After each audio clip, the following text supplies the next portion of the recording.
Hello everybody, and welcome to Boss Fight 4 of Touhou Luna Nights. And we finally found our mistress, so we finally accomplished our objective.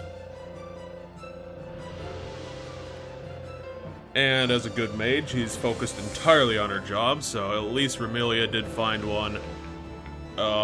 Okay. That's a bit far, Remilia.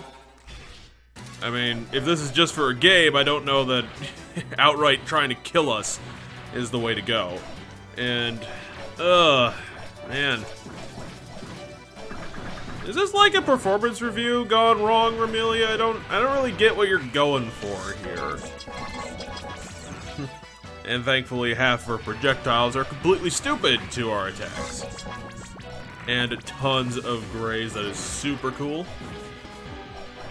I think this is the point where I don't know if I started using 1,000 daggers so regularly.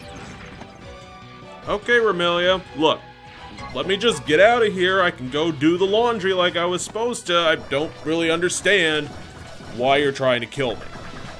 Okay? Been running around the castle. I know you wanted to have your super cool, final boss fight in front of the clock tower so you could beat that awesome witch and finally reveal your entire powers. But I have things to do. This is not part of my job. I mean, this boss fight is definitely cool as hell, and it's definitely worthwhile. We actually did get something out of it.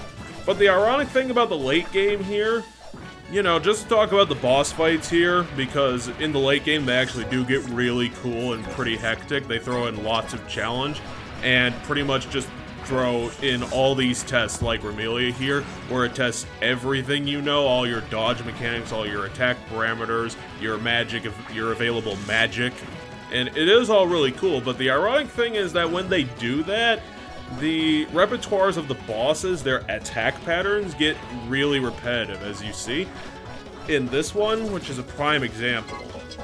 The attack patterns do not change, and the attacks themselves also don't, so once you actually get down what the strategy are, the boss fight doesn't change. It's not really dynamic, but, it is still really cool as hell, and it is still quite challenging even though you know what the patterns are, because it's flashy, it's got really good art direction, so it's still worthwhile, even though once you get a few attempts in, you basically know everything you need to.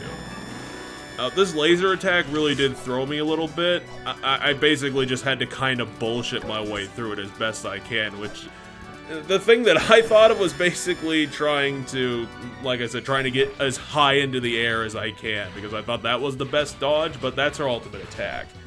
So I already figured it out. We just really need to string everything together, and then the show's basically over, even though it is still really cool.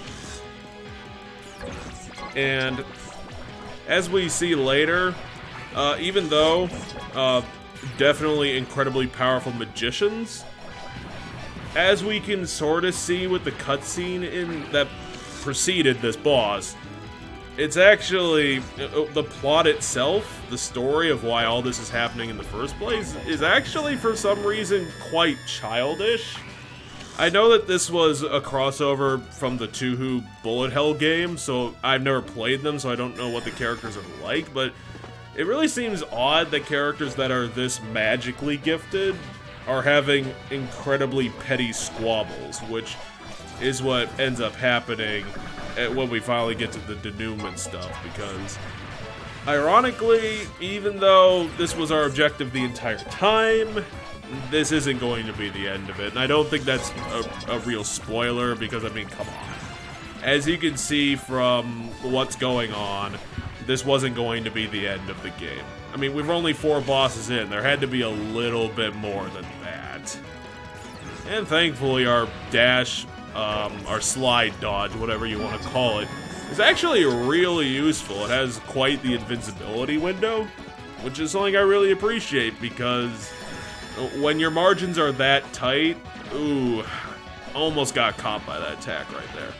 I could feel the freaking graze on that. It was as close as it could possibly be.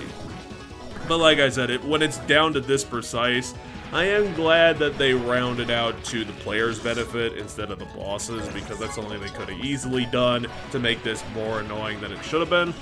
But hey, we're almost done.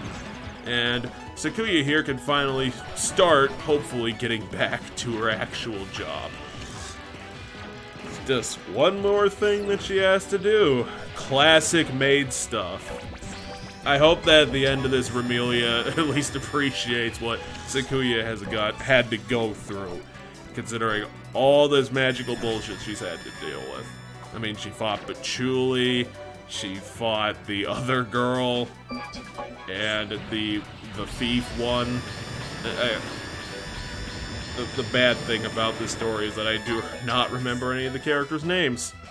Because like I said, they don't really do a lot in this game to get you invested in the characters, get to know what they're actually about. It seems like at most you just get one nominal character trait that they're about. It's decent enough dialogue, but that's pretty much the entire thing that we get to know about the characters. And I guess I felt like talking about it because, like I said, the attacks get repetitive. The boss, because we're getting to the late game, have lots of health, so it just starts getting repetitive over time, and my brain starts to switch off, which is why I wanted to start talking about the actual game instead of kind of bullshitting about the plot and just the ridiculousness of an employer deciding to fight their employee for no reason because the employer is starting to act like a goddamn 12-year-old. This attack I really, like you see, I really haven't figured out because I don't know how you're supposed to dodge that. I probably could have used time stop to get around it, but it's a solid wall of lasers. I didn't really know how to deal with that. So I just try my best and bullshit my way through the other stuff. It's, you know, the classic way. And now we're finally done. And we can finally start moving on to what the denouement actually is supposed to be, and how can you not believe it? Do you know what the hell Sakuya had to deal with to even get to this point, Remilia? Do you think that this was a cakewalk? So yeah, I mean, the entire point of Luna Nights is that it was just supposed to be this giant game that Remilia wanted to play, because like I said, she's acting like she's goddamn 12. Huh. Notori might actually be real. That's kind of weird. Does Remilia really know what's going on since she wanted to draft in all these actual real people to increase the illusion? I mean, Remilia, you should know what's going on. Oh, white screen.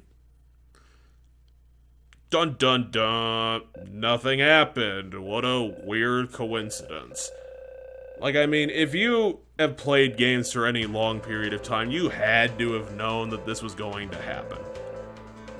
It's a bullshit ending that's not the ending because, like the screen is saying, someone took away her powers over what was going on.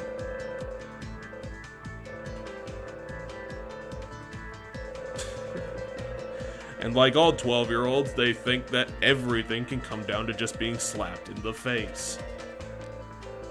And for whatever reason, they have a throne room, but Remilia wanted to fight in front of the clock tower because she decided to be a little edgy that day. I mean, Remilia, this is your problem. Why are you not trying to help us? What do you mean, do from now on? Once this is over, Sakuya, you're just gonna go back to your goddamn job. That's what's going to happen. But hey, at least with another villain on the horizon, we can actually have some fun with this. So check back next time as we finally figure out who that possibly could have been out of the, like, 7 characters that this game has.